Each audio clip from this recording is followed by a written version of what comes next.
Okay, Aaron with Inspector Pro Insurance. Glad to have you guys all with us. And let's talk about standards of practice. Okay. The standards of practice, the systems, defects, and other things you're going to be looking for in a typical home inspection. So let's get into that.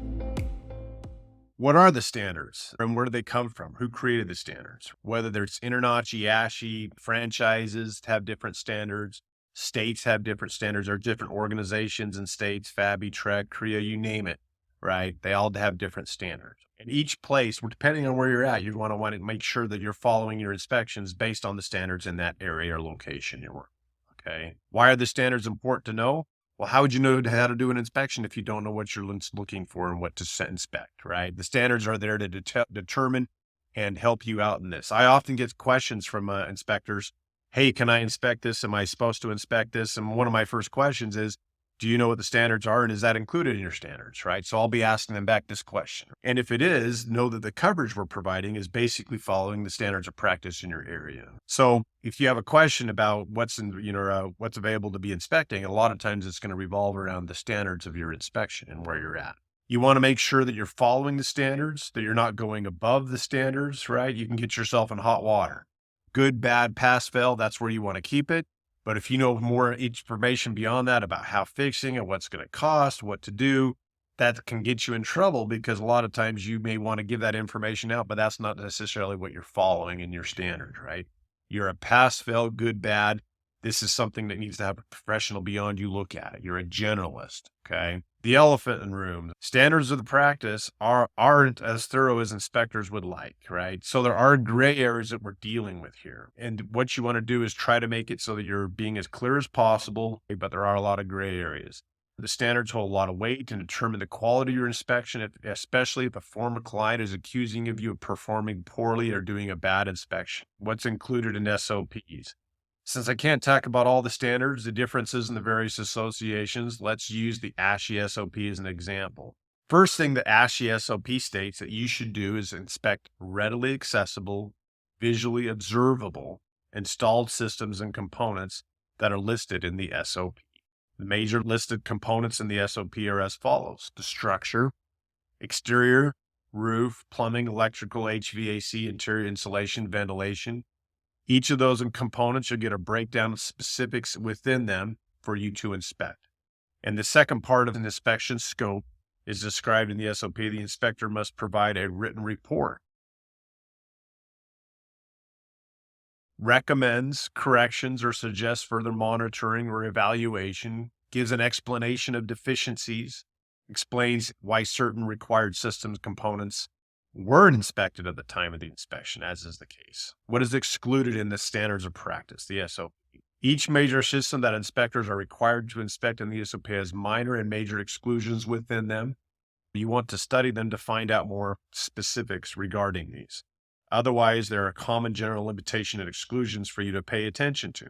You don't need to report any latent or concealed defects or conditions. You can't see them after all. And that's expected. Of course, you're not going to be able to report what you can't see. You don't need to report cosmetic imperfections. They don't significantly affect the component's performance or the homeowner's cost. There's usually an exclusion on the size and number of buildings that the residential SOP can apply to.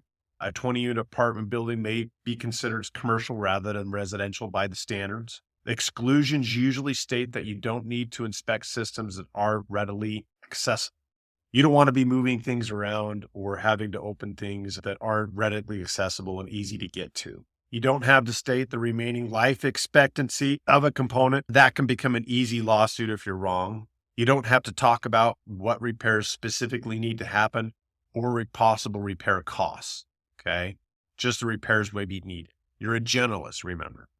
Don't talk about whether they should buy the property or even what you perceive the market value as, right? You can get yourself in a lot of trouble here, or even acting as an appraiser, what it's worth, right? These are troubles and issues that you should be steering clear of. There are also a lot of specialty inspections that are excluded, such as pests, environmental, mold, code, EFIS, sewer scope. These are other inspections that you're not expected to do on a standard inspection following SOP.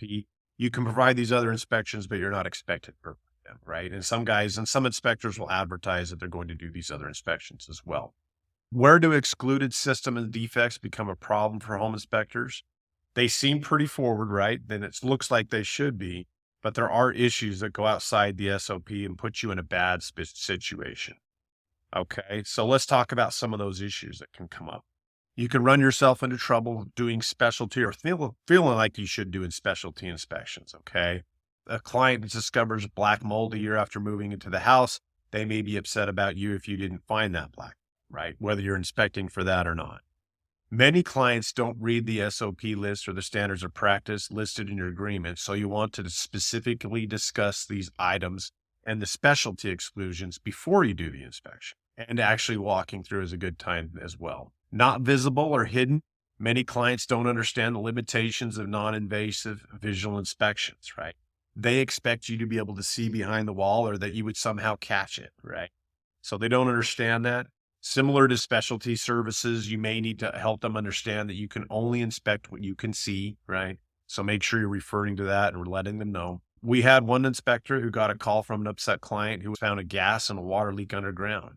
The inspector hadn't discovered it, obviously, other than mentioning a malfunctioning water and gas meter. Our claims team had to go and do a lot of explaining and persuading because the claimant didn't want to accept the limitations of a visual inspection. That could have been avoided if the inspector had set better expectations before the inspection, right?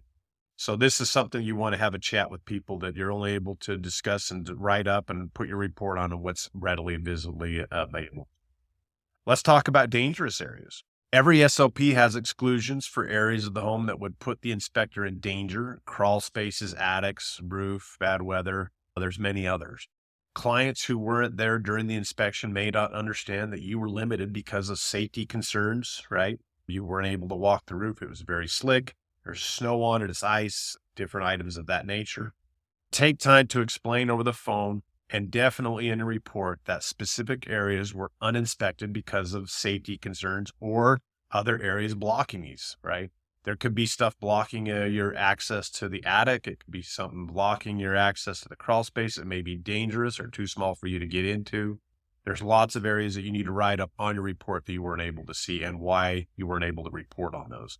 Your client may still be unhappy, so encourage them to contact another professional who can inspect difficult areas if they require that. Okay.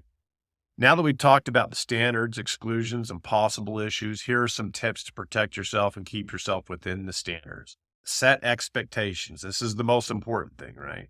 You want to let people know what you're doing here, what the services entail. Okay. Your clients probably haven't had many home inspectors before you. They may hope that your inspection will discover every aspect in the home and problem in the home, right? That's what they may be looking for. And you need to set them straight that that's not the case here. You need to set expectations so that they aren't blindsided. Here are some expectations to set right away. Only cover readily accessible and visible system and areas of the home. That's all that you can do. And that's why people need to understand this, is your clients need to understand this. Ancillary inspection services, pests, mold, sewer scope, pools are not automatically covered in a typical inspections and are a separate add-on service. Okay. This is something else you want to let them know. If you let them know this before the inspection, they won't feel blindsided and react emotionally to the fact that the SOPs exclude certain things. Cite the SOP in your inspection agreement. So when you're handing the pre-inspection agreement to them, you want to make sure that's included. When you state which standards you are following in your inspection agreement, you are receiving your client's written approval to follow them when they sign it. This protects you if your client ever feels that you should have gone beyond the standards, right? You can't go beyond the standards you don't want to. You're opening yourselves up to a liability issue or a can of worms that you don't want to get into. Use the state SOP if your state has one. If your state doesn't have its own SOP standards of practice, use the national standards of practice like ASHI, INTRNACHI, FABI, so on and so forth. This is real important, but let's not list two SOPs, okay? We want to use one SOP or standards of practice, whatever the state is asking you to provide at that point, okay? It can weaken your agreement.